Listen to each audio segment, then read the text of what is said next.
I'm so excited to talk about this today to you guys. Let me tell you, you need to draw near to God in the midst of your valley because this is the perfect opportunity for the enemy to get excited about pulling you away from God.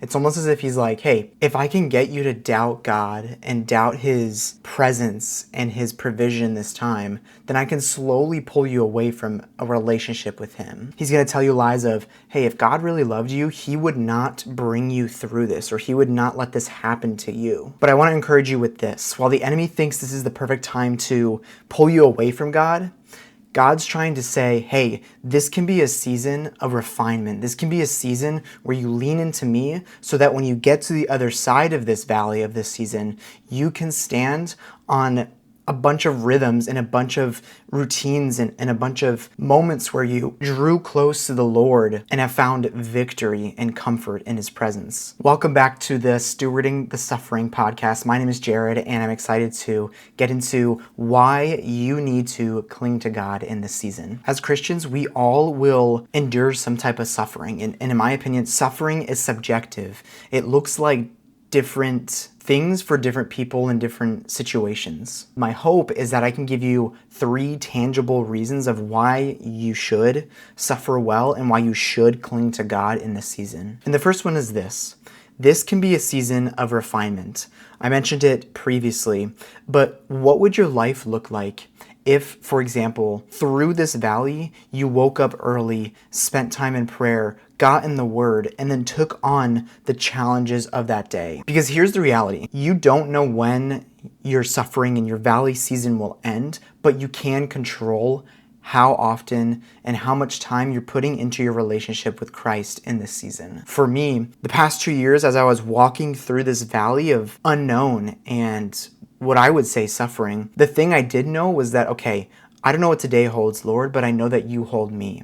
And through this season, what I can do is I can wake up earlier than I used to, earlier than I ever would, and I can get in the Word, and I can pray to you, and I can cry aloud to you because I know you're present, and I know you're here, and I know you want to meet me where I'm at through this season. What would this season look like if you invested into your health and into your nutrition as you're going through the valley and say, all right, this is hard, but I know if there's any sort of thing I can control, I can also control what I'm putting in my body and how I'm moving my body in this season, so that not for the purpose of getting shredded or getting ripped, but to steward not just the suffering, but steward the things that the Lord has given you, your body, your mind, your muscles, your functioning. The second point is this.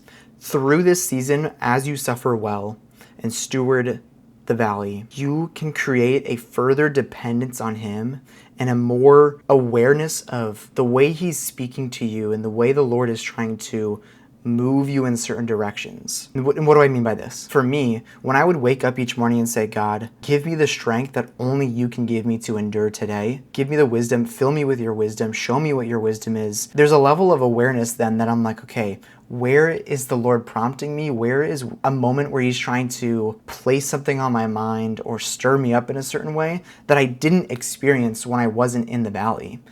Not in the valley, it's easy to go on through each day and say, things are good, things are cruising along, and things are fine. And not necessarily a lack of dependence on the Lord, but it's easier to not go to him for things that seem like they're all good. Imagine coming out through this valley season that you're in and saying, I've developed a further awe and love and a dependence on the Lord unlike anything else. Again, the enemy wants to try to use this to say, all right, perfect time to separate from the Lord because the Lord really wouldn't bring you through this if he loved you. When in reality, this season is for the cultivation of you depending on him further for your every step and your every move, because you don't know what the next corner will bring. You don't know what the next turn will bring because of how hard it is right now. I think of John 16 verse 33, where the Lord says, I've said these things to you that in me you may have peace. In this world you will have tribulation, but take heart, I have overcome the world. Jesus has said these things to all of us. He has written these things. He has spoken these things so that we can find our comfort and our peace in him in the midst of the valley. He says you will have a tribulation. He's not saying, well, it might not happen. He's saying, no, you will have tribulation in this world, but take heart, I have overcome it. And then through me, you can find that sense of strength, identity, and power. And this third point is a testimony for others. What other defeat of the enemy than saying, I've gotten through this suffering in this valley, and now I can be a testimony for others to encourage them as they go through a similar valley or as they go through their valley. People will ask you, how did you do it? How did you get through the storm that you went through? And boom, right away, it was because of the Lord's comfort, his presence, and my simple obedience to say yes to him and say yes to the things that he's called me to do in the midst of this valley. Praying consistently, avoiding temptation, avoiding sin, fighting and fleeing from sin, being in community, not isolating, standing firm and putting on the whole armor of God. These things as we're going through the valley. I feel like a common theme that I've been able to say to people in the midst of my valley as I was in the midst of it is the valley has provided both, in my case, it was providing financially, but it was also providing spiritually. And what I mean by spiritually is that there's this hunger for God that I haven't experienced before going through the valley. And as a testimony for others now, I'm able to affirm and say, yeah, I know that's hard because I've gone through it.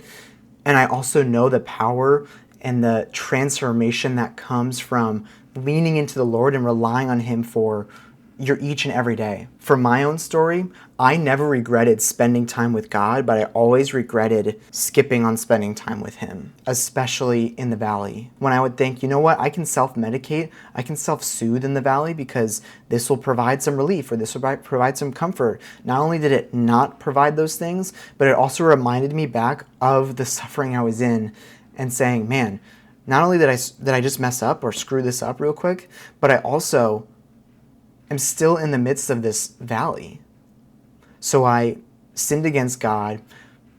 I didn't feel good after sinning, and the situation, the valley didn't change. So prioritizing him and spending time with him and resisting and fleeing was also then used as part of my testimony of this valley season. Man to man, my action step to you is come to God while you're in the thick of it, while you're in the midst of your suffering, and say, God, I don't know what you're using this season for, but here I am.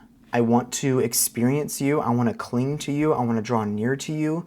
And I want to be transformed through this suffering so that I can not waste this season to mature in you, to boast in you. God, use it to empower me and to benefit me, but also ultimately point to your glory and your sovereignty in my life. If you want to go deeper with this podcast and see the other opportunities to dive into suffering well and what we're talking about here, then there's a link in the show notes for you to check out where I have a program that you can join to get hands-on practical rhythms to implement to suffer well and to endure this valley season. I hope this podcast episode was impactful and encouraging for you today. If so, let me know, leave me a comment, and I can't wait to talk with you again soon.